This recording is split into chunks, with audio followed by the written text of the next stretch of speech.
Hi, this is a little history lesson. I found the slide rule on the bottom of something and I thought I'd show you how they work.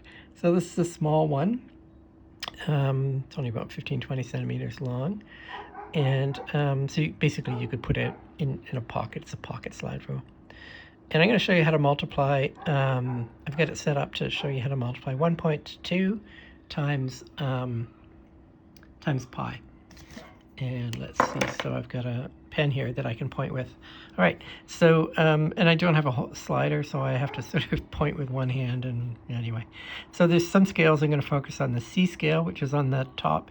This movable slider goes back and forth, and the D scale that's just below it. So, okay, the C and the D below it.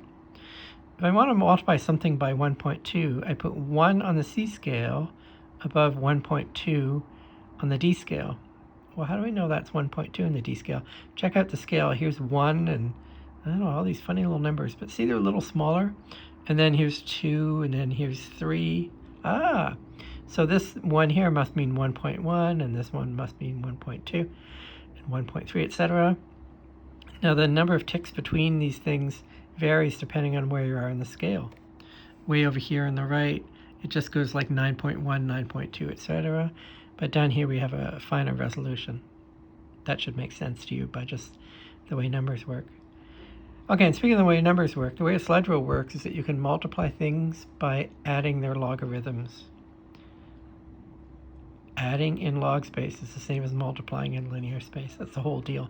So these scales are drawn out. They're logarithmic scales drawn out in linear space. How do you add in linear space? Well, just a ruler or a stick, one toothpick, add another toothpick to it by making them end by end. Okay, so I've got it set up to multiply something by 1.2. What do I want to multiply by? This thing here, this little funny color, it's a see-through plastic called the graticule or the cursor. Just like on a computer, called the cursor. Anyway, and then there's this red line here, and I've put the red line on the C scale.